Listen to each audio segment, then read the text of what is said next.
Thank you for watching Scary Bear Attacks. If you like this episode, please remember to hit the like button and leave a comment or two, then subscribe and click on the bell to receive notifications of whenever we release new videos. Also, please remember to share them to your social media.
To Scary Bear Attacks.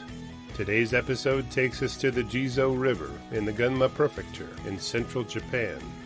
This area is at a relatively high elevation and is part of the Kanto Plain. It's covered in dense forest, so thick that rivers can't be seen on satellite images. There are small farms scattered across this area and many houses. Struggling to preserve its natural state, Gunma still retains 14% of its territory in national parks. Gunma territory totals a little over 2,400 square miles and holds nearly 2 million people, which puts the human population density at almost 800 people per square mile. This area receives about 45 inches of rainfall each year and has an average temperature of 57 degrees Fahrenheit. This wet and warm climate supports forests of moss-covered cypress trees, umbrella pine, hemlock, white pine, and yew trees. Deciduous trees that flourish here include oak and camphor, as well as other hardwoods. The swamps host Japanese sero, which is a unique-looking antelope. Sika deer and macaque monkeys can be seen dashing through the forests and haunting the trees. The predators in this area include the tanuki, Asiatic black bears, and massive brown bears. The bears that call Gunma Province rely heavily on skunk cabbage and bamboo shoots for the bulk of the plant material in their diets. Patches of these plants grow in concentrations that entice the bears to feed there, and which may be defended by the bears from interlopers into what they view as their food. Local human foragers also hunt for the tender bamboo shoots, creating a potential for tense standoffs and attacks by the bears. At 1:45 p.m. on Thursday, September 1st, 2016, 63-year-old fisherman Atsushi Aoki was enjoying casting his line along the Jizo River. He'd caught a few fish and was focusing on catching more as he walked along the riverbanks. Aoki was a slight man, standing only 5 feet 6 inches tall, but given the average height of a Japanese male is 5 feet 7.5 inches, he was close to normal for the population. For many years, Aoki had studied the self-defense art of karate and had achieved his black belt in the discipline, which is the highest rank. Karate originated on the Japanese island of Okinawa to the south and has spread throughout the world, teaching self-discipline and respect as part of its core values. Many of the strikes and movements karate practitioners learn are assembled in patterned movements incorporated into strike combinations. Karate students practice these movements thousands of times to try to train their bodies to respond to threats on short notice. As Aoki fished, he had his back to the thick bamboo and grasses that grew beneath the canopy of forest above him. Focusing on catching his next fish, Aoki was distracted from the river by a rustling in the bushes only a few feet behind him. Aoki turned to look at what was making the noise, and likely expected to see any number of small animals or birds that frequent the forest. What he saw instead was a huge Asiatic black bear emerging from the bamboo, growling as it closed in on him. As soon as their eyes met, the bear began bouncing toward him. As it came, Aoki noticed its rounded ears that reminded him of a teddy bear, albeit a huge and very aggressive teddy bear. Towering over Aoki, the bear stood at 6 feet 3 inches in height and weighed in at about 320 pounds. With a quick strike of its left paw, the bear opened up gashes on the right side of Aoki's head and knocked the agile sensei flat on his face. Now keep in mind, Aoki wasn't carrying a firearm and didn't carry bear spray, as the bears in the area aren't known to stalk human beings. His only weapons he could have improvised a defense with were his fishing poles and his hands. He opted to utilize his hands as his training had taught him to do. As soon as Aoki fell on his chest, the bear cuffed him with its paws, which flipped him over onto his back. Aoki kicked at the bear, which brought his foot within biting distance. The bear clamped its jaws onto his right lower leg and drove its teeth into his flesh. Incensed by the jolting pain and recognition of the bear's intentions, Aoki sprung back to his feet as soon as the bear released its first bite. The man realized that he had to kill the bear, or it would kill him.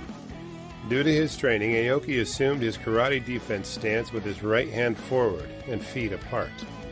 As the dueling duo circled each other, the bear lunged forward and wrapped its paws around Aoki's shoulders. It raked its claws across his back, opening up gashes as it bit into his right shoulder. Aoki pushed back on the bear, but it was immovable and easily overpowered him each time he tried to force it in any direction. Each time he reached toward the bear, it bit holes in his arms as it blocked each of Aoki's attacks. Seeing an opening, Aoki reached up and struck it with a punch right between the eyes. The bear retreated a few feet and eyed Aoki up and down for a few seconds. It stood on its hind feet and stretched out its paws as if it were taking its own martial arts stance. Aoki wasn't going to wait to see what move the bear was going to do next. He jabbed out with 2 of his fingers toward the bear's eyes. His strikes were powerful and accurate, coming straight toward the bear, and he repeatedly jabbed the bear in its most vulnerable place. It didn't take long before the bear decided that Aoki had won the fight and fled into the forest. Realizing he had won the fight, Aoki focused on assessing his injuries and getting medical attention. He rounded up his fishing gear and even remembered to pick up his stringer of fish. After hiking back to his car, he loaded his gear and catch a fish before heading toward the nearest hospital in the town of Naganahara.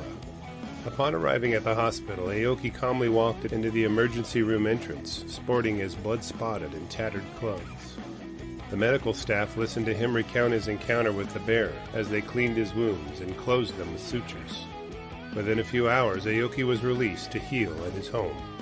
As for the bear, there was no action taken against it, and authorities undoubtedly figured it had learned its lessons.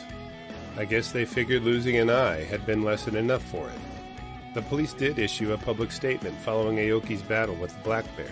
They urged people to quietly walk away if confronted by a bear.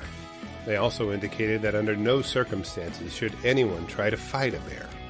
It's kind of a statement as to the toughness of the Japanese people that the authorities would even think they have to make such a public notice. After reviewing the facts surrounding this episode, the stanza from a James Brown song comes to mind. I don't know karate, but I know crazy. Do you think Mr. Miyagi's crane technique would have knocked this black bear out like it did Johnny Lawrence in the movie Karate Kid? Do you think this attack was predatory or defensive? Was the bear after Aoki's fish? Do you think there is a connection between Aoki's age of 63 and the bear's height of 6 feet 3? This eerie pattern may be a case for David Politis.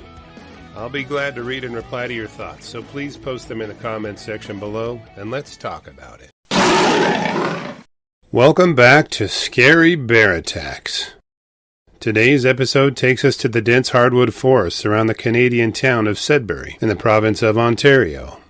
Algonquin State Park has been the topic of 2 episodes on this channel and is only 90 miles to the southeast of the outskirts of the city. But note that the terrain between the two is consistently covered in hardwood deciduous forests, including maple, oak, walnut, and cherry trees. To the southwest of Sudbury is a recreational area around Panache Lakes. Here, the growth can be nearly impenetrable, with clusters of elderberry, blackberry, and serviceberry, yielding their sugary treats to bears and people alike. The climate is a humid continental climate, with short hot and humid summers and long cold and snowy winters. The province averages about 3 inches of precipitation each month of the year, creating many lakes and ponds in the fertile glacial till. Elk, white-tailed deer, caribou, and moose wander the expanse seeking shelter and protection from coyotes, gray wolves, lynx, and black bears. The city boundaries show people their location, but bears don't seem to care where the cities begin. On the afternoon of Sunday, July 3, 2016, 61-year-old Rick Nelson was out for a walk with his dog Margie. He was walking up a short rise with a cliff on one side of the trail and dense brush on the other. Toward the brush was a bench that had been placed there so passerbyers could relax and enjoy the view. Rick was in need of a break, so he sat on the bench, closely encircled by the brush. Now Rick wasn't just any guy, but had been an amateur boxer in his youth. He fought in the feisty and fast featherweight division, which is always exciting to watch. The smaller boxers fling their fists in furies that the eye can't process. He was married and enjoyed spending time with his 5 grandkids. In his youth, boxing wasn't his only pursuit. He also enjoyed black bear hunting and valued lessons his father had instilled in him about it. One very valuable lesson was that a bear's most sensitive area is their nose. As Rick caught his breath on the bench, he took in the view from the cliffside. His mind slipped to other matters, and Margie relaxed alongside of him. Suddenly a small bear cub popped out from the bushes only inches from Rick as he sat. He could have reached out and touched the little fuzzball, but before he could consider taking any action, the little bear retreated back into the bushes. A terrified bawl from the bear's mouth sent a shiver down Rick's spine, as he knew he was in a very dangerous situation. Rick's years of experience as a bear hunter made him aware that the cub's yelp was a cry for its mama's help, and that she wouldn't hesitate to deliver it. Before Rick could even stand to his feet, he heard a loud crash from the brush behind him as the sow closed in on him. The cub's cry had brought her with all of her protective instinct and power. Margie recognized the bear's threat to Rick and immediately jumped to his defense. She began barking and growling in loyal companion fashion. The sow now focused her attention on Margie, given she was making all the noise and ruckus. Rick knew that the bear would rip Margie limb from limb before his very eyes, and wouldn't consider just standing by and watching. He stepped forward into the space separating the bear and his dog, in an attempt to divert the bear's attention. Glancing toward the bear and seeing no retreat in her behavior, Rick quickly searched the ground for a rock or stick to use as an improvised weapon, but found nothing. Now realizing he had no defense other than himself, Rick stared up at the bear's face as she stood on her hind legs only a few feet from him. Any retreat he could take was blocked by the cliff behind him. Rick didn't wait for the opening bell before initiating the boxing match with the bear. He sent the hardest right cross toward the sow's nose, but only ended up painfully skinning his knuckles on her teeth. The sow wasn't stunned by Rick's right cross, and unleashed her own barrage of blows. Rick knew she would fake with her left paw and use her right paw to strike the most powerful blow. True to her nature, the sow feigned with her left and swatted her right paw to Rick's left shoulder, opening up several gashes that ran nearly 12 inches long. She opened up his flesh from the back of his shoulder clear to the front portion of his chest. A second strike from her sent Rick spinning and opened up a small gash on his cheek. Struggling to regain his balance, decades of boxing training kicked in, and Rick fired off a left uppercut. He was aiming for her nose, and her head was pointed down directly at his fist. When he connected with the sow, he thought he drove her nose back between her eyes, as the impact made a loud whack. The little cub had been watching the boxing match from the brush, a few feet away. When it saw its mom get socked in the nose, it dashed further into cover, yelping as it went. After Rick's punch sent the bear back a step, she swung her head back toward him and glared in his direction. He knew this was the moment of truth. She would either level him in an all-out attack or let him go. Foam and blood trickled from the sow's nose as she glanced back toward her cub and again in Rick's direction. Rick had apparently offered a surprising defense to the sow, and she could see her cub was in no immediate danger from him. She dropped back to all fours once again and slowly sauntered into the brush in search of her cub. After watching the sow and her cub make their way back into the forest, Rick knew his injuries were not life-threatening, but would need to be cleaned up. Instead of rushing to the hospital, he calmly walked Margie back to his car and drove home. Once there, he broke out the hydrogen peroxide, cleansed the long gashes along his shoulder, and cleaned up the one on his face. He dabbed antibiotic cream on all of his wounds and considered the matter settled. Rick didn't miss a day of work due to the boxing match with the bear either. After relaying the details of his exciting weekend, Rick's co-workers dubbed him Kung Fu Panda as an affectionate appellation. After news of his pugilistic practice, the Canadian Broadcast Corporation interviewed Rick. He gladly offered his advice to anyone considering a boxing match with a bear, directing them to make sure to punch it straight in the nose. He stated that even though you might have gray hair, you can still hit hard when you're pumped up on adrenaline. Rick continued by saying that he hoped people wouldn't be afraid of bears. He says he is glad both he and the bear walked away. He also acknowledged that Margie probably increased the bear's aggression with all her barking and growling. After reviewing the facts surrounding this episode, I have a few questions for you. Do you think Rick got lucky with his punch, or was the bear discouraged to continue fighting because of it? Did the sow leave because she was hurt, or because her cub had fled? Did this bear attack turn out better than if bear spray or a firearm had been involved? I don't know about you, but the next gray-haired, wiry man I run into, I'm going to give him a little extra respect. I'll be glad to read and respond to your thoughts, so please post them in the comments section below, and let's talk about it. Welcome back to Scary Bear Attacks. Today's episode takes us to the eastern slope of the Rocky Mountains near Babb, Montana. Glacier National Park is only 4 miles to the west, and the U.S.-Canada border is 10 miles to the north. The town sits at 4,500 feet in elevation and rests in the shadow of peaks that tower over 9,000 feet high. West of the town, the valleys are packed with sprawling forests of pine, fir, and spruce trees, beautifully interrupted by patches of quaking aspen. Along the creeks and streams, willow and berry bushes screen elk, white-tailed deer, and moose. The predators in this area include black bears, cougars, coyotes, wolves, and grizzly bears. In recent years, it has been noted that grizzly bears are slowly making their way out of the mountains and along the riparian zones of rivers that were their previous habitat. With healthy populations existing in Yellowstone National Park as well as Glacier National Park, the bears are seeking habitat in the western Great Plains, slowly but surely. The black triangles on the map represent locations that grizzly bears have been spotted, but are outliers from their designated habitat boundaries. If nothing else, this map shows that grizzly bears are not predictable and can move into territory without drawing a lot of attention. Around 7 a.m. on Friday, July 12, 2013, 71-year-old Patty Miller was out for a walk with her dogs. Her partners, Angus and Seamus, were of the Havanese dog breed. According to the American Kennel Club, these shaggy Cuban bundles of personality are only about a foot tall at the shoulder and might tip the scales at 13 pounds soaking wet on a tiny scale. They're off the charts when it comes to affection and companionship, but one thing they aren't that good at is fending off grizzly bears. Now, Patty had rented a trailer near the town of Babb for the last 3 years to be closer to her brother, and because she enjoyed it there. Her brother owned a fishing cabin about a quarter-mile away from her trailer on the shores of Duck Lake. Each day she and Seamus and Angus would go for a walk around the lake and enjoy the fresh air and rejuvenating scenery. This Friday was a great day, as the temperatures were in the upper 50s with no wind and fair skies. Just the kind of day that allowed a person to take in all that big sky. Angus was the larger of the 2 dogs, but when the dogs are that little, being bigger doesn't mean much. As Patty prepared for their walk, Angus was being stubborn and didn't want to go. He tried to hide and refused to come toward the door, which was unusual.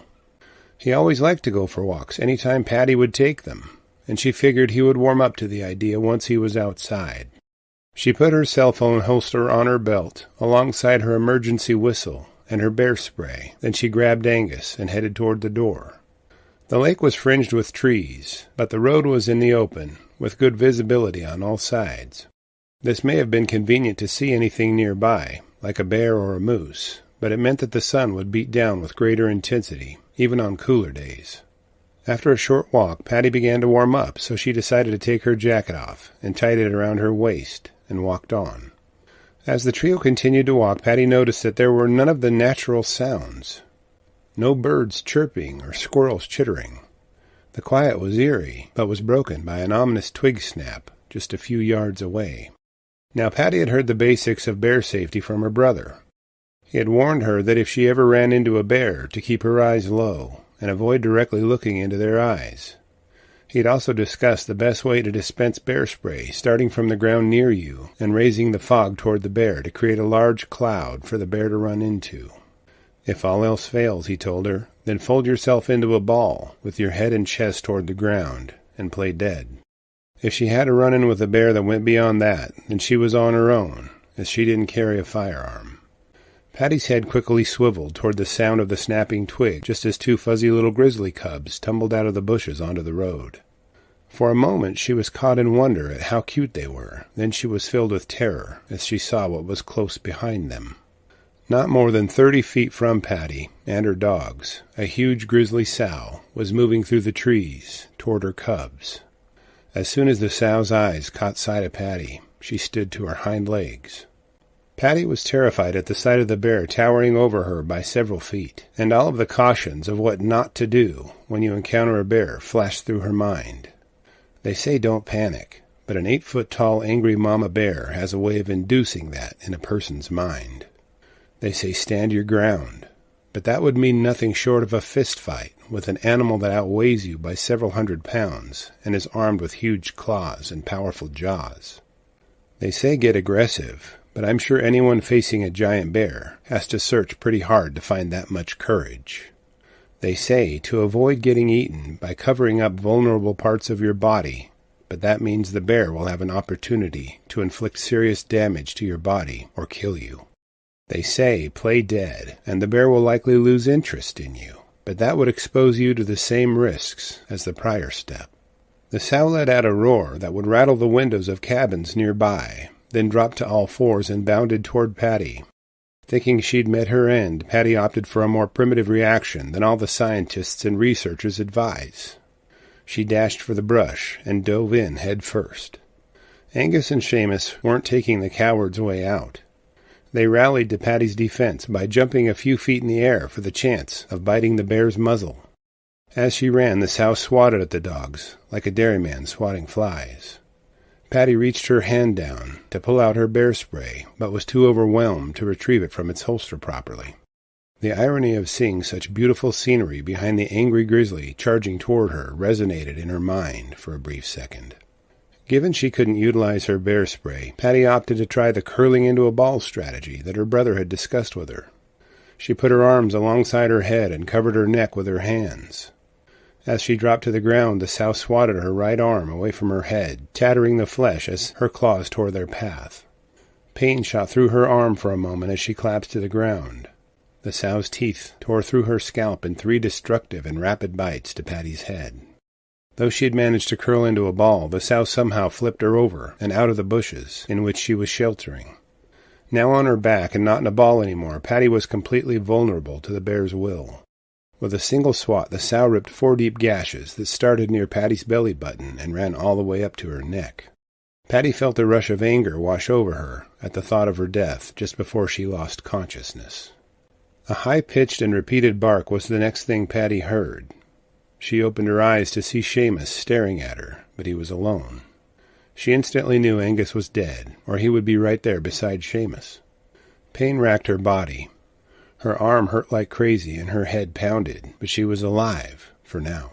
While pulling herself to her feet, Patty clicked the latch on Seamus's leash. He lit out like he was fired from a cannon, heading for home. Patty knew she would have to get help quickly and decided to call 911 from her cell phone. It should be easy to get to her, given she was on the road, so she reached down to her cell phone holster on her belt. It was then that she realized that in her rushed departure and trying to gather Angus, she had forgotten to clip her cell phone into the holster. It was sitting on the counter back at her home, and would do her no good right now. Patty knew that her only option was to walk out to find help, or walk until help found her. She stumbled a few yards and was overcome with nausea and dizziness. Her head pounded with the sound of her blood rushing through veins and arteries. She reached down toward her belt once again, and this time retrieved her emergency whistle. Staggering her way down the dirt road, Patty blew her whistle and yelled until she was out of breath. By then the wind had picked up and drowned out her cries. She could feel herself slipping, and knew shock was setting in, so she sat down to collect her senses. At 11:40 a.m., a truck bounced down the road toward Patty. She waved them down and asked them to help her. How she had survived the last 3 hours, she wasn't sure, but she wasn't about to let the first people she'd seen up to this point refuse. The truck was full of kids who had been invited to go fishing with their bus driver. They crowded around Patty and helped her into the truck while they called 911 on the school bus driver's cell phone. A short ways down the road, Patty's sister-in-law hailed the truck and asked if they'd seen a little dog. She was searching for Angus because Seamus had apparently ran to her house to get help for Patty. As soon as her sister-in-law saw Patty in the back of the truck, she jumped in with her. Placing her shirt over Patty's body and laying on top of her to keep her warm, her sister-in-law reassured Patty. About 6 miles down the road, an ambulance pulled into view as the truck skidded to a stop. The medics loaded Patty onto a gurney and into the back of the ambulance. Within 40 minutes, they pulled into the emergency room entrance at the Blackfeet Community Hospital in Browning. By this time, Patty's eyes had swollen shut from the damage done by the sow bites to her head. The staff cut away her clothes to examine her for additional wounds. They started an IV and administered 4 pints of blood. Realizing Patty's injuries were too serious for the small hospital, they arranged for a medical helicopter to fly her to Kalispell Regional Medical Center in Kalispell. As soon as the helicopter landed in Kalispell, Patty was rushed into the first of 4 operations she would have to endure over the coming few days. This one lasted for 7.5 hours, but she wasn't out of the woods just yet.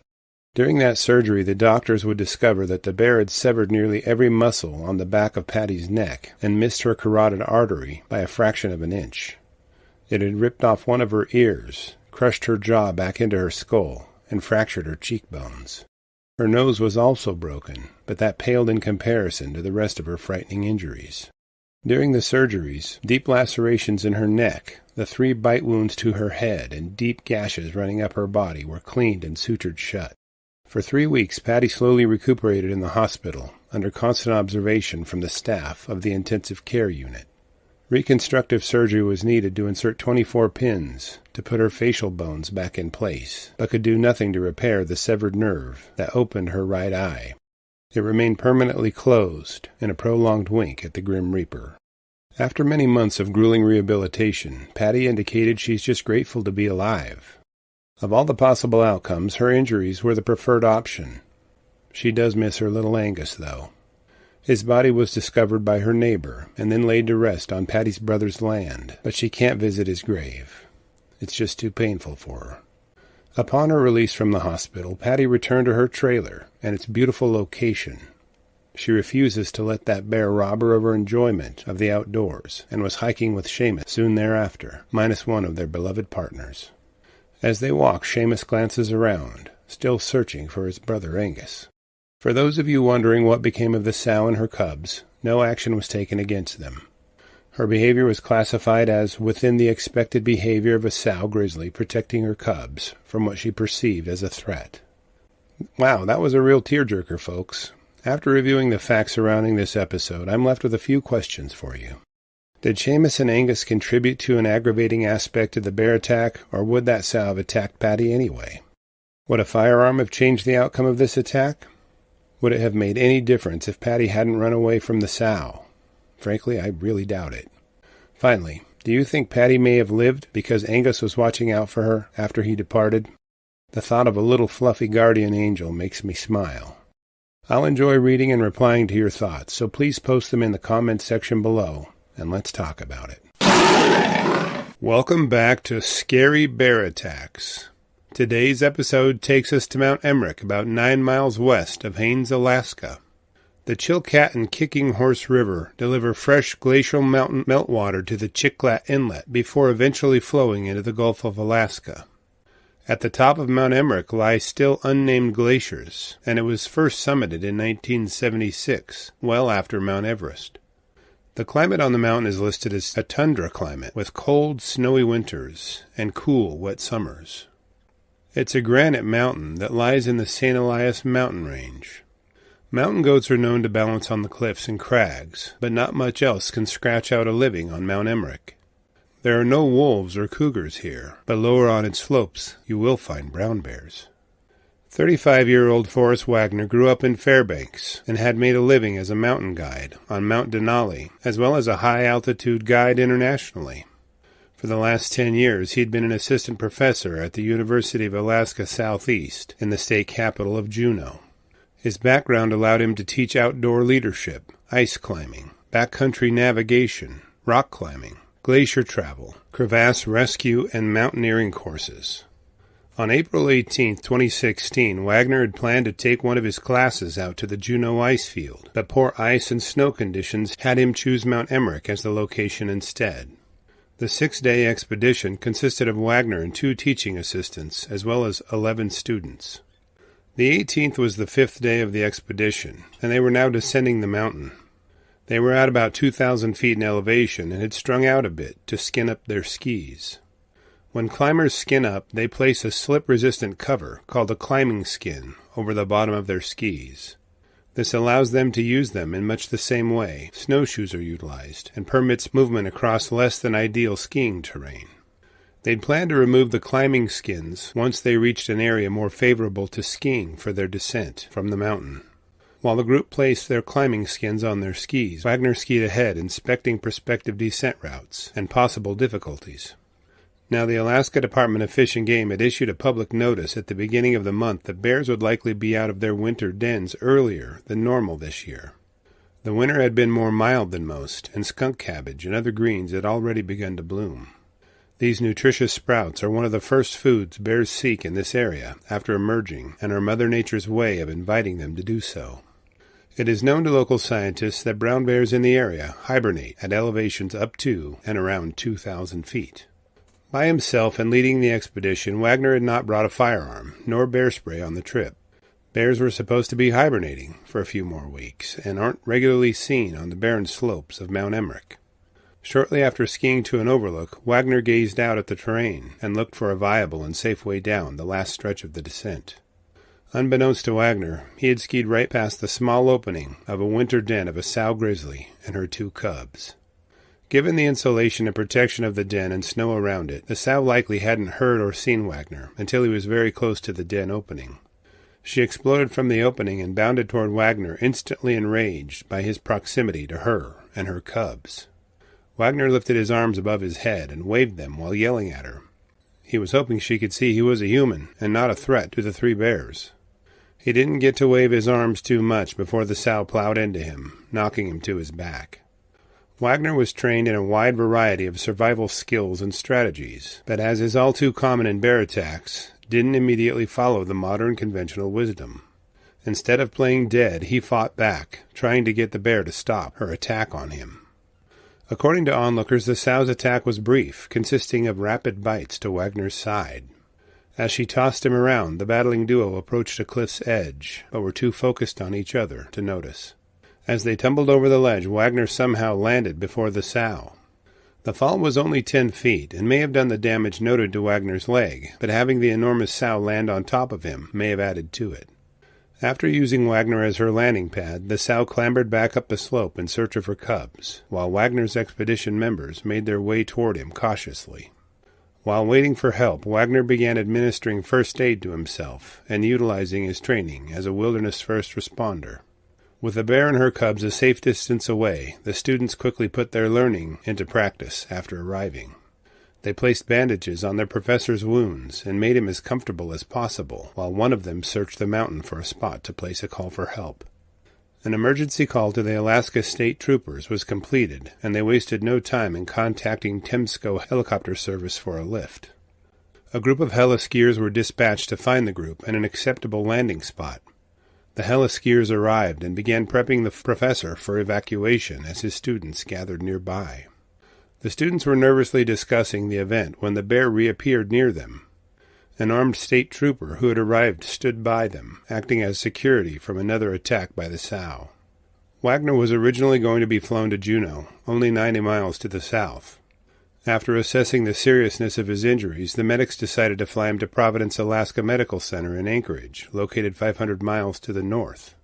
By 4 p.m., Wagner had arrived and was being treated by the waiting emergency medical teams. While Wagner was on his way to the hospital, UAS Chancellor Rick Caulfield was contacted. He arranged a second helicopter to evacuate the students and was waiting for them at the ferry terminal upon their arrival. He made sure the school's counseling services were made available to the students after experiencing the traumatic event. Wagner endured 10 surgeries over the following weeks and hours of painful rehabilitation. Skin grafts were placed to cover the damage done to his side, and his leg was also surgically repaired. By the end of May, he'd been released to return to his home in Juneau to finish healing. The bear attack wasn't enough to derail his plans for teaching the following fall. Following the attack, Wagner indicated that it was his privilege and obligation to share and participate in adventure settings in the natural world.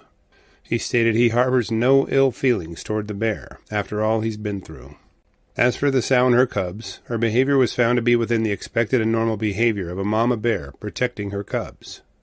Nothing was ever done to her or her 2 cubs by the authorities. After reviewing the facts surrounding this episode, I have a few questions for you. Even though brown bears were supposed to be hibernating, do you think that the expedition planners should have prepared for one anyway? Should a man with such a breadth of training anticipated running into a bear after reaching the lower elevations? Why do you think the sow returned to the attack site? Would you be up to this much adventure in your life? I think I'll take a pass. I'll be glad to read and reply to your thoughts, so please post them in the comments section below, and let's talk about it.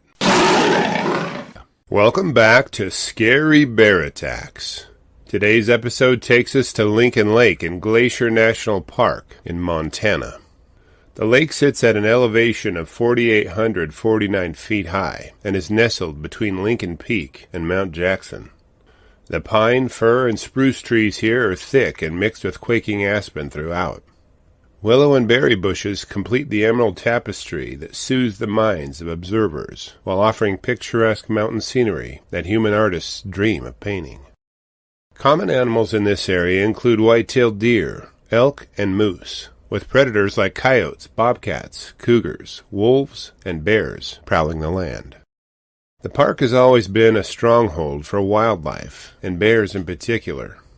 Grizzly bears were once rare here, but have since rebounded to sustainable populations. Black bears have always been common here. In fact, some park visitors would say they are all too common. In the hot month of July 1972, hikers have been accessing the backcountry utilizing the trail system while they explore. Their exploration sometimes infringes upon locations of forest animals, violating their privacy. One such incursion brought 2 park rangers, Michael Ober and Dave Shea, to a campground and the trail system near Lincoln Lake.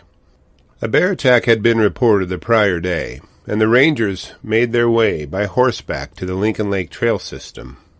As they arrived, they could see a disheveled and chaotic scene. The victim's crumpled tent told part of the story, and in the bushes behind it lay more clues. A down sleeping bag had been ripped open with its white and gray feathers strewn about. Following a dangling cable designed to suspend food caches, the rangers found a backpack on the ground. It had clearly seen its better days, with tears and rips in its fabric indicating a bear's angst for the human interloper. Scattered around the campground were random items that caught the bear's attention for one reason or another. Cans of food and containers bore punctures made by the bear, but whether it was hungry, curious, or expressing anger at the human scent present could be debated. Surveying the scenery and trying to decide where to begin, the rangers examined some of the items. Following the attack the prior days, they'd been tasked with retrieving the campers' personal belongings and making sure nothing was left behind. There were food wrappers and empty containers laying all around, but it wasn't clear if they'd been bagged before the bear invaded and scattered afterward or during. It may have retrieved the items from a trash bag, but if the camper had left them around like that, then he'd created the environment that had led to his attack. The lakeshore gave up its portion of the story as well, with black bear tracks indelibly pressed deeply into the mud. A nearby pile of bear scat was analyzed by the rangers by using a stick to separate it. The bear had passed a cheese wrapper and a portion of a plastic spoon, which couldn't have been comfortable. The victim of the attack, a backcountry hiker and camper named Randy, indicated that the bear had chased him up a tree. For some reason, the bear came up after Randy and pulled him from it at a height of about 25 feet. The rangers approached the tree, which bore the claw marks of the bear on its trunk, and a smattering of limbs around its base, which had been knocked free while the bear climbed. Using their binoculars to more closely examine the tree, the rangers could see broken limbs and claw marks made as the bear climbed in pursuit of Randy. The gashes in the bark told a desperate and terrifying aspect of the attack. Before gathering Randy's belongings, the events of the prior days flooded back to Ranger Ober's mind. For park rangers, this time of year requires in-person visits to each backcountry campsite to evaluate them for safety, cleanliness, and upkeep. The campsite at Lincoln Lake was an 8.8-mile hike in, then the same hike out. Given the time of year, Ober decided to travel the bulk of the route in the early morning hours to beat the heat, and hopefully the flies. Ober had only traveled a quarter of a mile up the trail and had been lost in watching his boots as they found footholds up the initial climb of the trail. As Ober stepped, his vision was filled with something straight out of a horror movie. He stepped back as the form of a man appeared on the trail, only a few feet in front of him. Ober's initial thought was that the man was dead. In his hand he still clutched a flashlight.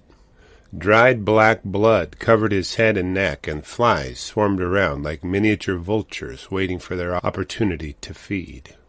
The stench of rotting blood and body odor combined to create a nauseating smell that tested Ober's gut.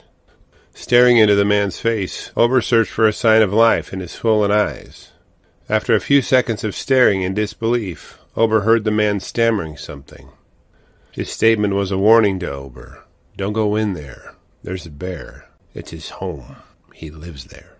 What Ober didn't know was that the man's name was Randy, and he had been attacked by a black bear after pitching camp along the Lincoln Lake shoreline. The bear had raided Randy's camp in the early morning hours. Randy had fled up the tree in an attempt to give ground to the bear and avoid an attack. The black bear pursued Randy up the tree and repeatedly bit into his bare feet. Each time it bit, it would try to pull Randy from the tree by using its weight to overcome his hold on the tree's limbs. It took the bear several attempts at this, with each attempt ripping gashes into Randy's lower legs, ankles, and feet. In its final and successful attempt to pull him down, Randy fell the 25-foot height as his head bounced off of tree limbs on the way down. One of the limbs caught him under the chin, jamming his teeth together and ripping a hole through his tongue. As he hit the ground, Randy's head slammed against the soil, breaking his nose, cheekbone, and the small bones of his eye socket. After crashing to the ground, the bear must have fled, which allowed Randy to grab a flashlight and cram his gashed and torn-up feet into his hiking boots. With his retreat lit by a flashlight, Randy made his way almost 9 miles, back toward the Lincoln Lake trailhead, where Ober had found him. Ober helped the exhausted man to his feet and assisted him down the remainder of the trail. Periodically resting, Randy would explain to Ober additional details of his predicament. He explained that after he'd set up his camp along Lincoln Lake, the bear had mauled him early the following morning. Since the attack, he had hiked through the night, sometimes at a snail's pace, until he heard cars passing. At times their headlights would flash through the trees, so he knew he was close to rescue. Unable to walk any further, this is where Ober had found Randy, laying on his back and exhausted. Once the two men emerged at the trailhead, Ober drove them in his car to a nearby ranger on patrol. In the day before, assistance was as close as the other end of a 911 call. Hospitals were the best option for life-saving support. Ranger Hyatt's patrol car was soon headed to the hospital in nearby Whitefish so Randy could receive medical assistance. The medical staff immediately set out cleaning and suturing Randy's wounds. The circumstances around his appearance had drawn the morbid fascination of the hospital crew, who doted on Randy so they could get a glimpse of his wounds. Ober contacted Dave Shea and filed the incident report as soon as he had gathered all the information needed. His superiors directed the two rangers to return to Randy's camp and round up his possessions the next day. As Ober prepared to head to Lincoln Lake, two adages came to his mind. When a leaf falls in the woods, the eagle sees it, the deer hears it, and the bear smells it. This saying is a tribute to the bear's keen sense of smell, but the last one is a tribute to their majesty and power. As the retired park ranger and grizzly bear attack victim Jerry DeSanto was quoted as saying, "Wilderness ain't wilderness unless there's something out there that can get you." If there was no other lesson from Randy's bear attack, let the main lesson be that you should never camp dirty in bear country. After reviewing the harrowing tale of Randy's bear attack, I have a few questions for you. Would you ever expect to escape a bear attack by climbing a tree? Would a firearm have changed the outcome of this attack?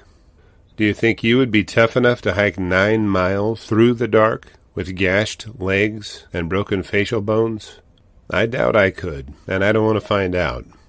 I'll be glad to read and reply to your thoughts, so please post them in the comments section below, and let's talk about it. Welcome back to Scary Bear Attacks. Today's episode takes us to somewhere we've never been. Well, almost. It is still in Russia, but our scene is in the south, near the Georgia border, in the Caucasus Mountains. A relatively undeveloped province by the name of Kabardino-Balkaria has rolling topography between steep rocky peaks, which are pastoral and picturesque. The modern descendants of the ancient people known as the Zykia have lived among these mountains since the 6th century BC. Common trees of this area include forests of pine, birch, and oak, which give way to alder, hazel, and rhododendron at higher elevations. Common animals here include the endangered western Caucasian tur, which is a wild sheep with broad, impressive horns. There are many small predators here like weasels, foxes, and jackals. It looks like heaven on earth to a man who loves the mountains and wilderness, except one significant detail: there are lots of brown bears here. In the northern part of the province, fall had brought severe flooding. This corrupted or washed away important food resources bears needed to fatten up for winter, putting them in a dire situation, and consequently the people of the area as well. Hungry bears were reported across the province, pushing into municipal boundaries and forcing strained interactions with people, their livestock, and communities. On November 1st, 2013, 80-year-old shepherd Yusuf Alkagirov was performing his farm chores the same way innumerable prior generations did before him, by walking the hillside and tending his sheep while they browsed the grasses and bushes of the meadows. The day in question was relatively normal prior to Yusuf's sheep scattering into a field below him. Sheep are not the brightest of animals, and when one goes a certain direction, it's common that the others will follow them, so it didn't seem too far out of ordinary for Yusuf. This time, though, he could see that the sheep were not just following each other. They were fleeing, something which scared them. Yusuf is remarkably spry and energetic for an 80-year-old man. He's lived in these mountains in the same village with his wife and family for his entire life. His family have cultivated many plants on his farm, and the effort yielded dividends for them in the form of food and work. As Yusuf shuffled through a big raspberry patch to head off his wayward sheep, he saw his sheep below him. He barked his familiar commands to them, and they began to turn around and head back to their pasture. Yusuf slowly walked along with his sheep, but had a strange feeling he was being watched. He was familiar with his environment and knew when something strange was in the air. He glanced around the raspberry patch and saw a gigantic brown bear crouched in a stalking position, clearly watching the shepherd approach it. He knew he couldn't run, as it might trigger the bear to chase him and kill him. Yusuf stared for seconds, which passed like hours, waiting for the bear to give away its motives. Perhaps if he froze and didn't react to the bear's watchful gaze, it would move on and leave him and his sheep alone. The bear and the man sized each other up for a few seconds before the bear clearly made up its mind. Yusuf watched helplessly as the bear's hind feet set in the soil and its front paws lifted in a long bound as it initiated its charge toward him. There were tens of sheep just below the man, but the bear's eyes were focused exclusively on Yusuf.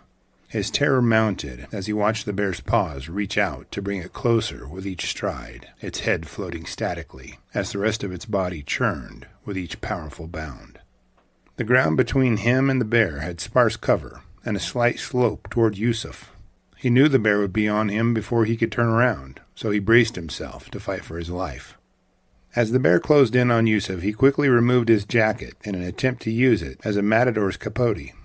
The bear was a mere few feet from Yusuf, with its massive jaws held wide open, waiting for any part of the man to clamp onto, when he wrapped his jacket around its head. Yusuf immediately began punching the bear in the face. He landed several strikes before the bear freed itself from his jacket. Now enraged, the bear spun toward him and drove its teeth deep into the tissues of his forearm. Yusuf could feel his arm bones cracking under the immense pressure and wrenching action of the bear's bite. He reached his free hand over and grabbed the bear's lower jaw. He twisted and pried the bear's jaws from his forearm, then quickly plunged his newly freed hand into his pocket. Yusuf carried a pocket knife everywhere he went as a tool. It was a small weapon, but better than nothing. He quickly flicked the blade of the knife open with his freed arm, while still holding onto the bear's lower jaw with the other. As Yusuf guided the blade toward the bear's head, it quickly swiped its massive paw across his hand holding the knife, knocking it from his grasp.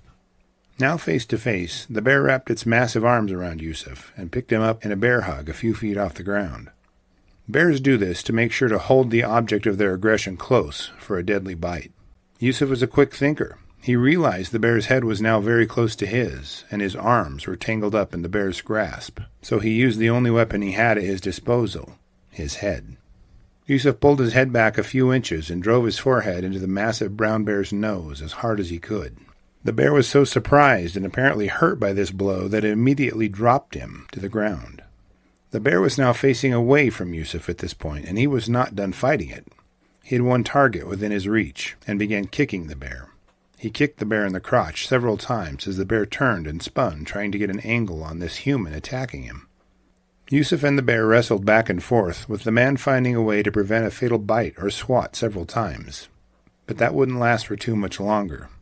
The bear again wrapped Yusuf up in a bear hug and lifted him a few feet off the ground. In the action and confusion of the fight, the bear used its arms to toss Yusuf off a 25-foot-high cliff. Yusuf landed on the rocky ground at the bottom of the cliff and was knocked unconscious by the impact. The bear had apparently had enough of Yusuf and meandered off, leaving the injured and unconscious man to his fate at the bottom of the cliff. For 7 hours, Yusuf lay unconscious, sprawled on the ground. He regained his consciousness and slowly recovered his balance. As he glanced around and his bearings came back to his mind, he began to wander in the direction of his home. As he stumbled and staggered his way toward his home, a group of villagers who had been sent out to find him approached. His wife had become worried after he missed dinner and asked them to go find him. Yusuf had suffered 4 broken ribs from the 2 bear hugs and the wrestling match. His left arm had a large bite wound and several smaller bite wounds and bruises. His wife was so happy that he lived, she went to work in the kitchen while he recovered for a few days in the hospital. She cooked him not 1, but 3 of his favorite pies. Yusuf consumed all 3 pies in one sitting as a gluttonous celebration of life and his victory in hand-to-paw combat over the enormous brown bear. Yusuf stated that he got off easy, that if he had chickened out, the bear would have killed him. When asked about his bear fighting techniques, Yusuf said that it was a defensive technique his father had taught him. He was shown that a bear's nose is very sensitive, and if you hit them hard enough there, they might back down from attacking you. The villagers decided the bear was only playing with Yusuf and chose not to pursue and kill it. Wow, I can only hope that I'm as tough and as lively as Yusuf when I'm 80 years old. After reviewing the reported facts around this case, I'm left with a few questions for you. Do you think the bear was planning on killing and eating Yusuf, or was it just curious like the villagers thought? If it was hungry, why didn't the bear pursue the sheep? Do you think Yusuf actually hurt or injured the bear during the fight? I'm not sure what Yusuf's wife put in those pies, but they must be delicious for him to go through so much to get one. Your thoughts are important, so please post them in the comments section below and let's talk about it. Welcome back to Scary Bear Attacks. Today's episode takes us to a new place, sort of. We've been to Russia many times, but this time we are not going to the Far East, but to Central Asia and a part of Russia just north of Mongolia. The Ergaki Park is billed as the Yosemite Park of Russia and features some amazing scenery and very remote access to nature. It stretches for 343,000 hectares, which roughly translates into just below 850,000 acres. It lies in the South Krasnoyarsk Krai, Russia, if you want to know the governmental district. If you enjoy being alone in the woods, it is the kind of place you can definitely do that, but you may not be as alone as you like. Ergaki Park is mostly below 4,000 feet in elevation, but certain peaks nearby stand at just under 7,000 feet high. As you can see by the map, the area is almost completely uninterrupted by roads, as the mountains and dense forests stretch for hundreds of miles in every direction. Isolated stands of Siberian pine and larch, spruce and birch trees provide a disorganized backdrop for the sedges, grasses, and willows. Moose, red deer, wild boar, and roe deer forage along the hills and stunning peaks like this one. If you look closely at it, it resembles a giant tooth, like the canine of a brown bear. On July 27, 2021, Yevgeny Starkov and a few of his friends were visiting the park for a camping adventure. They had their backpacks loaded up with tents, sleeping bags, food, and clothing. It isn't clear why, but no one in the camping party had a firearm of any kind, nor did any of them bring along bear spray. Only an hour prior, they had just arrived at their campsite and had begun to set up their tents and relax. Most of the campers had taken off their shoes and were relaxing around the fire. They were talking about the day's adventure and the rigors of the park. They'd seen many sights and covered a lot of ground. The clean, crisp air was refreshing, even after such a laborious and strenuous day. As the campers relaxed, a noise drew their attention. The vegetation was sparse in places where they were, and any animals near them would be easily visible. As they looked down the trail, they could see a huge, dark shape slowly approaching them. It looked as if it was following their scent, and clearly knew they were there. As it got closer, they could see it was a giant brown bear. Now, this area has an abundance of wildlife, as we've previously listed. Along with the animals it would normally eat, any brown bear would also have fish and the broad assortment of berries, roots, and bugs to forage on. I could find no source indicating a shortage of any of these food sources in their habitat this year, and it is assumed that there wasn't one. The campers immediately began yelling in a vain attempt to drive the bear off, but it continued to lumber closer to them. It stared at them and didn't show any fear of the noise or the fact that they were people. They could see the bear was drooling as it looked them over while slowly creeping toward them. The campers decided that the bear may be interested in the contents of their backpacks, so they began to scramble up a steep rock face just uphill from where they pitched their camp. The bear was only a few yards behind them and was following them up the cliff. It was clearly not interested in the food they had brought, or maybe it was interested in some other food. As the campers climbed and scrambled, Yevgeny began to lag behind. He was 42. Maybe it was the stress of the incident, exhaustion from the day's hiking, or his fitness. But either way, he lagged behind the group. He got so far behind the group that the bear began to focus on him. It followed closely behind the man, only a few yards from him, as it drooled and stared at him. Yevgeny became so terrified that he started to panic when he realized the bear was intent on killing him.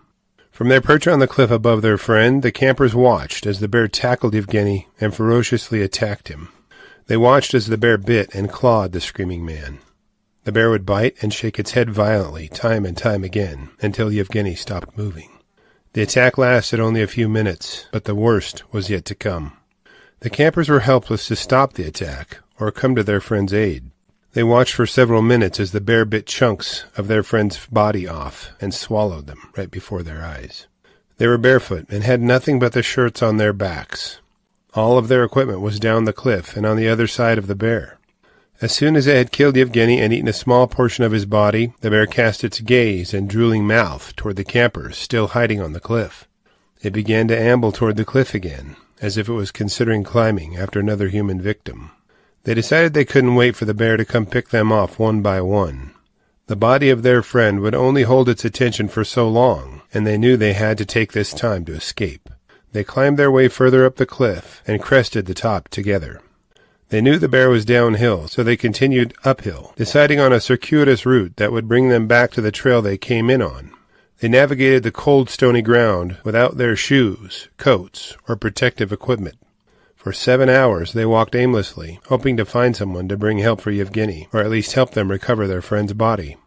After trekking across many a mile of rugged terrain, they reported their friend's brown bear attack to park authorities. They immediately closed the park and announced the incident to the public. They had to make sure no other park visitors were killed by this bear, as it clearly had a human menu in mind. Hunters from the Ministry of Ecology, as well as Ergaki Park administration, set out to locate the bear. They found the bear was feeding on Yevgeny and dispatched it with a single shot from a high-powered rifle. An investigation into the bear attack and subsequent death of Yevgeny Starkov was initiated. The authorities wanted to know why this bear began stalking people and why there had been such a sharp uptick in bear attacks in and around the park recently. Speculation began to swirl among inquiring minds. Many postulated that the longer winters recently experienced in the area had limited brown bear access to food resources. Recent winters had been colder, and the snow stayed much longer than in previous years, possibly contributing to a lack of food for them. In this particular brown bear attack, there were no reports of cubs anywhere near the bear, so it likely was not protecting any. Of course, it may have been a sow bear who was barren due to malnourishment, but there was no necropsy report that stated that. The campers hadn't surprised the bear, as it had clearly walked right toward them and into their camp. They hadn't ran in panic, stimulating the predatory instincts of the bear. The campers didn't indicate that they had seen any bear sign in the area. No bear scat or tracks. Yevgeny's fatal bear attack had all the hallmarks of a strictly predatory attack, and it was as simple as that. This was not the only bear attack reported in the year 2021, unfortunately, in the park. A young man was killed by a predatory brown bear a short time prior to Yevgeny, but that will be discussed in our next episode.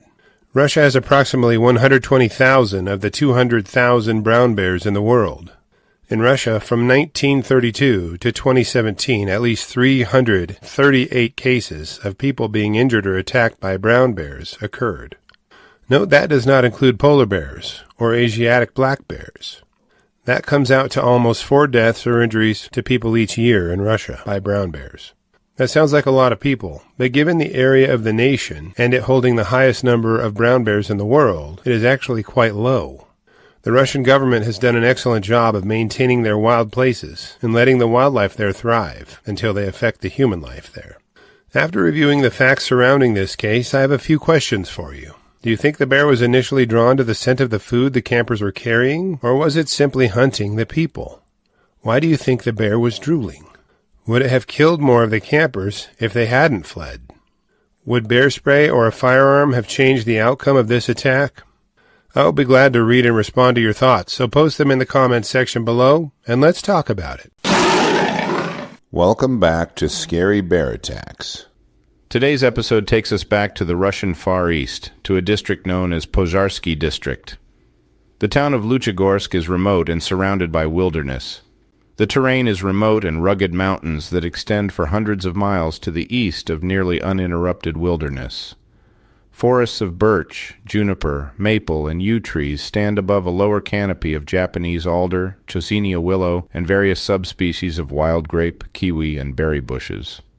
Common animals in the area include wild boar, musk deer, roe deer, sika deer, and a unique and endangered critter called the long-tailed goral.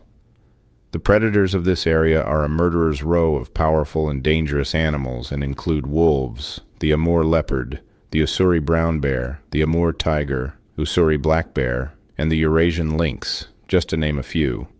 Each bear species in this location have plenty to feed on, between seasonal salmon runs, an abundance of wild berries, and plentiful game animals. Bears also eat pine nuts, wild walnuts, and acorns, which provide a late summer fat source in their diet. Around the town of Luchagorsk, there's been an uptick in temperature recorded over the last few decades, which affects berry and salmon seasons. If temperatures are too high, then berries shorten their season, and the fruit rots more quickly than in colder seasons. The salmon are affected by warmer water temperatures in the streams and rivers, which can cause them to avoid spawning altogether in warmer years. When several of these factors coincide, bears in the area begin to look for human populations to make up the difference in their diets. On the morning of August 20th of 2015, Nikolai decided to take his cat out for a walk. He was an elderly pensioner who lived in a large apartment complex in the town of only 21,000 residents. He sat down near one of his neighbors on a wooden bench along a man-made lake designed to hold wastewater from a local thermal plant. Along the edge of the lake grow a dense layer of reeds that nearly completely hide the lake from view. As Nikolai sat on the bench, an Asiatic black bear emerged from them, then bounded toward town. As Nikolai and his neighbor stood for a better view of the bear, it stopped and peered back in their direction. The presence of the humans apparently made the bear uneasy, and it turned around and headed back toward the shelter and privacy of the reeds. Suddenly, area dogs began to bark intensely. Nikolai turned around to see another Asiatic black bear trotting down the sidewalk along the other edge of his apartment complex. Wondering how the bear got so far away so fast, it wasn't long before he realized that this bear was a second bear. That is when Nikolai and his neighbor decided to head back into the safety of their apartment complex. As the other two men entered the complex, Viktor Dubitsky was exiting through another door to take his dog for a walk. As soon as he left the building, he was overwhelmed with the sensation of something being amiss. As he turned around, he was met by the larger Asiatic black bear already flying through the air toward him. Dubitsky was quickly taken down by the bear, and it wasted no time in swatting him across his throat with its claws. Dubitsky raised his arm to his face to ward off the bear attack as it clamped its jaws onto his forearm. A boisterous crowd soon began yelling at the bear and trying to drive it off as it attacked Dubitsky. The bear then drove its claws into the tissues on the inside of his thigh. A searing pain shot through his body, causing him to lose consciousness immediately. With Dubitsky now unconscious on the ground, a taxicab pulled up and the driver laid on the horn. Hearing this loud intrusion into its meal, the bear turned tail and bolted from the scene. The bystanders and witnesses to the attack rushed to Dubitsky's side and began assessing his wounds.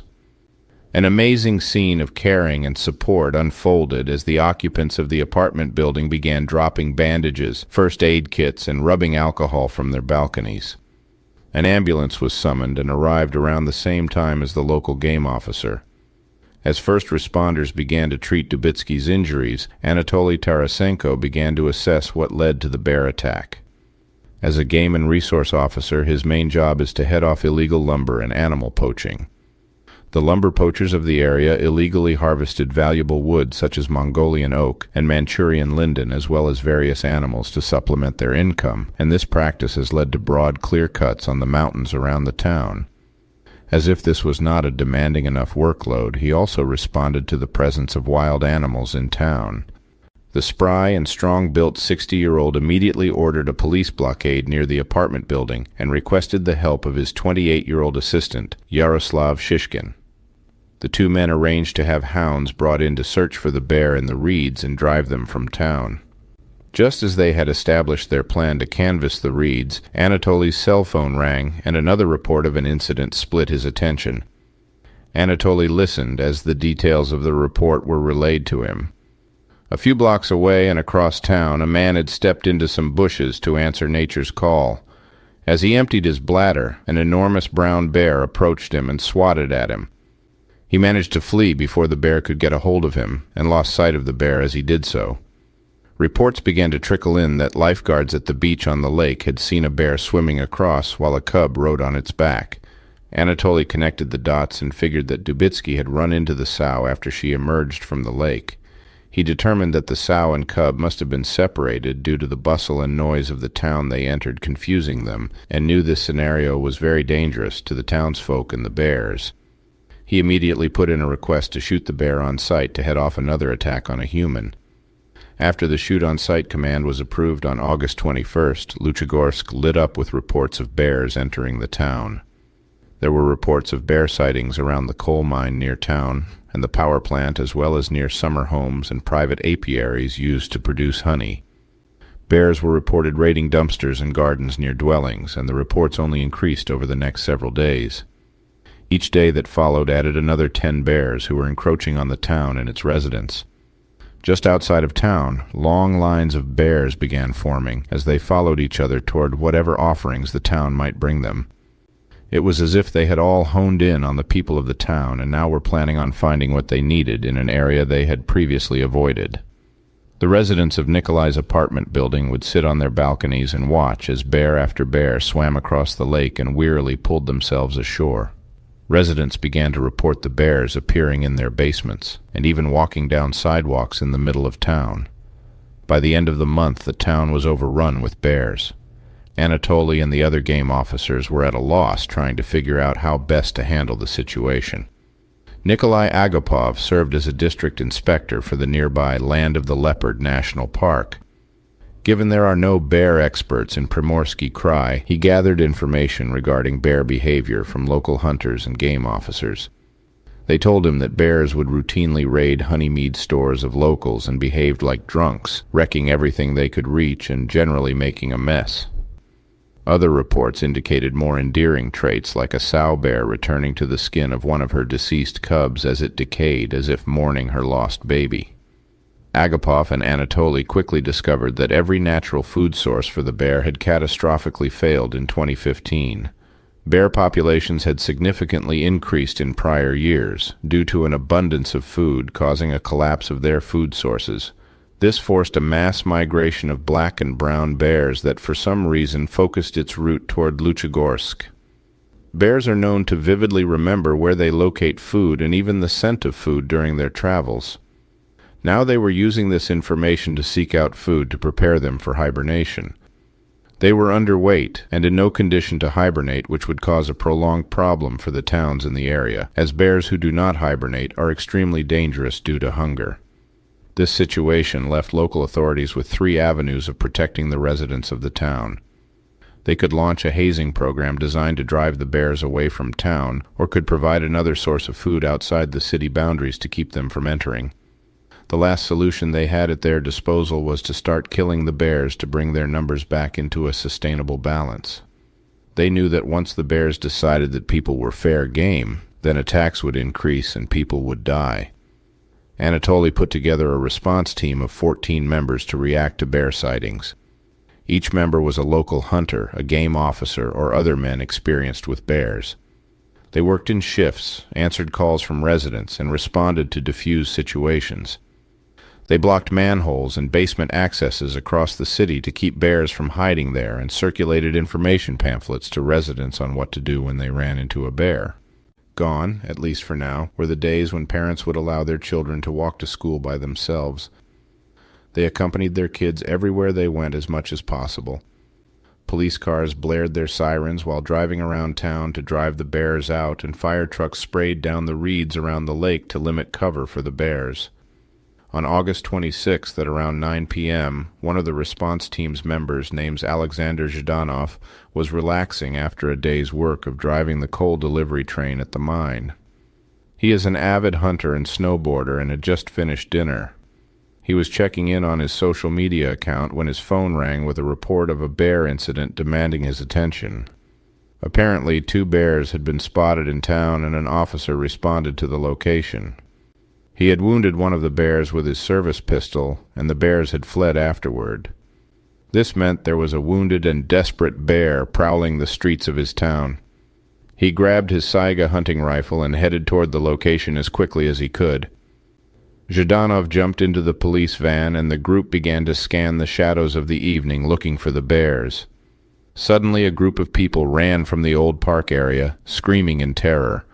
The shadowy outline of an enormous bear burst onto the sidewalk, and Zhdanov immediately bailed from the van and pursued the bear on foot. As he walked, the headlamps of the police car were used to light up the night. Zhdanov yelled bear warnings as he walked through the streets in an attempt to alert anyone still outside. The injured bear limped and moaned its way through the neighborhood with Zhdanov and the police in close pursuit. It fled into a playground area between residential homes and out of view of the pursuing response team. As Zhdanov worried about the possibility of hitting a resident with any shot he may need to take, he walked right up to the crouched bear. Zhdanov quickly shouldered his rifle and fired twice, knocking the bear backward. The bear moaned in pain as it was now paralyzed. It raked its claws on the sidewalk, trying to retreat from the confusion and violence the city presented it. Residents poured from the doors of houses, and drivers lit up the bear as it lay on the sidewalk, moaning and whining. 10 minutes later, the bear succumbed to its injuries, and it died, having not injured nor harmed any of the residents. Still searching for insight into the bear invasion, the carcass of the bear was taken, and a necropsy was performed. The bear was found to be a 4-year-old sow and undersized for its age. This was likely due to diminished food for this year, which was one of its pivotal years for development. It had cubs because they could see it was lactating, but her cubs had not been located. This bear fit the description and size of the bear that had attacked Dubitsky. Anatoly surmised this was the sow bear who was searching for her cub, and that she had never found it. A few days later, a drowned cub was discovered on the shore of the lake, and the mystery had seemingly been solved. By mid-September, the residents had decided the bears were not going to leave. This was a short-term boon for local taxi drivers, as few residents would walk the bear-infested streets at risk of their safety. Local teens began to dare each other to go bear spotting at night for thrills.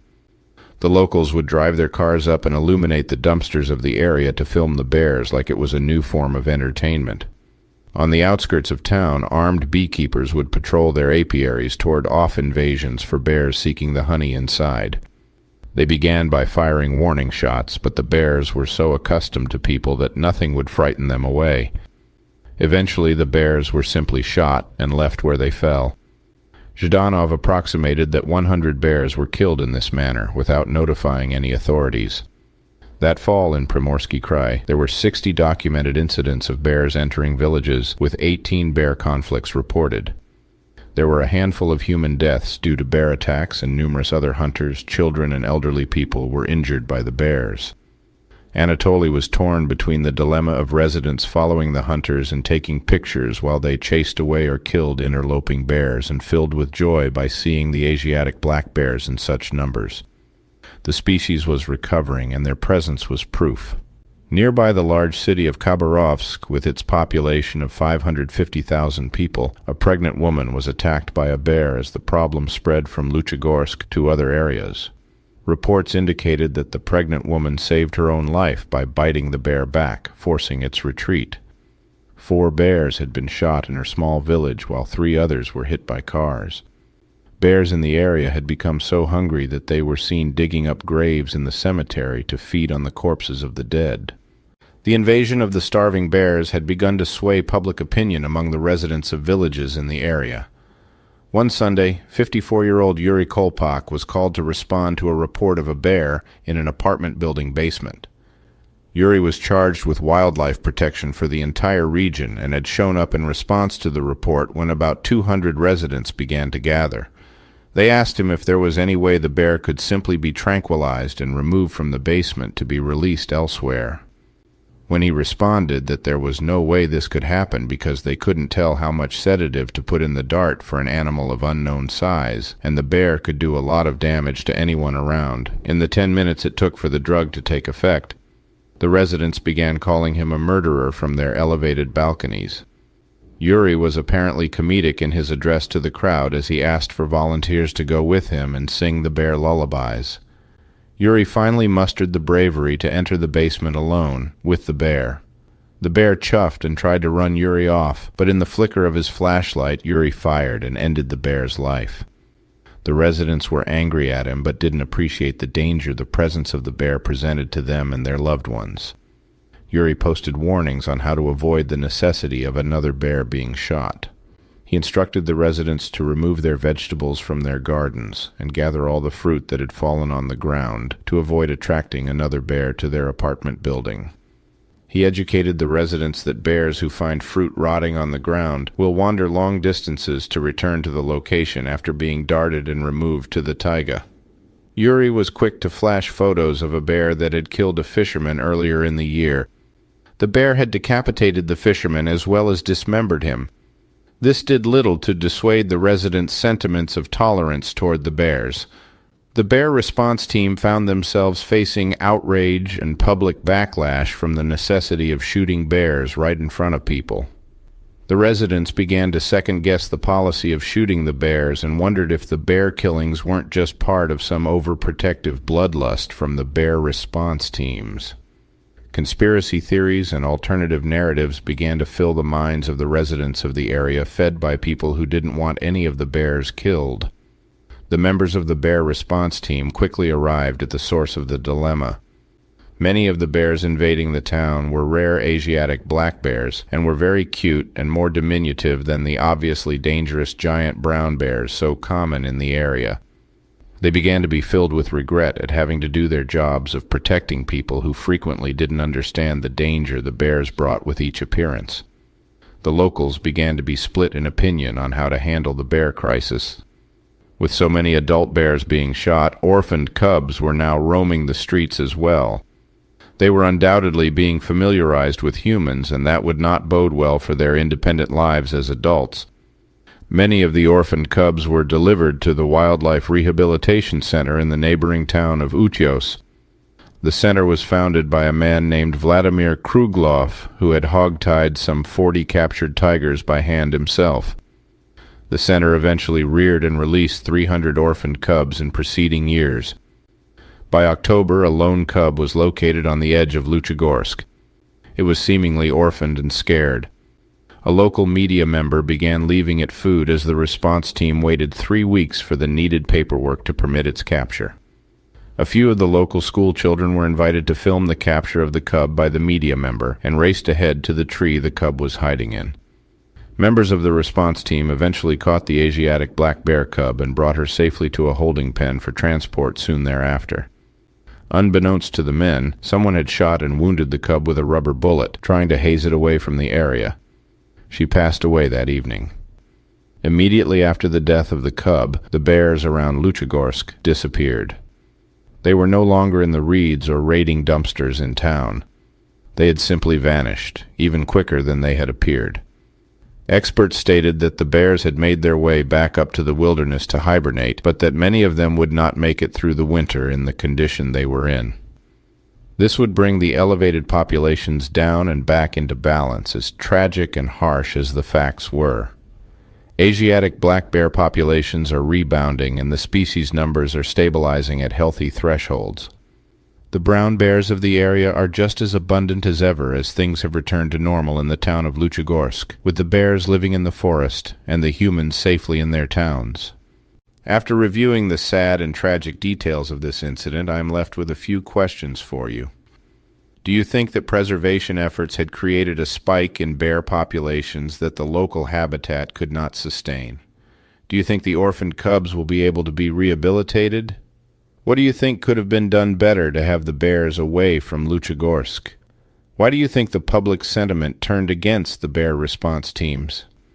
I will enjoy reading and replying to your thoughts, so post them in the comments section below, and let's talk about it. Thank you for watching Scary Bear Attacks. If you've enjoyed this episode, please consider clicking on the like button and clicking on the bell icon. We'll help you know when we post our new episodes. Posting our video links to your social media profiles furthers awareness, and it's fun. We slashed our prices in our merch store, linked below, so check out the bargains there while you shop. As a member of our human community, remember to adventure bravely and be careful out there, especially in bear country. Thank you for watching Scary Bear Attacks. If you've enjoyed this episode, please consider clicking on the like button and clicking on the bell icon. We'll help you know when we post our new episodes. Posting our video links to your social media profiles furthers awareness, and it's fun. We slashed our prices in our merch store, linked below, so check out the bargains there while you shop. As a member of our human community, remember to adventure bravely and be careful out there, especially in bear country.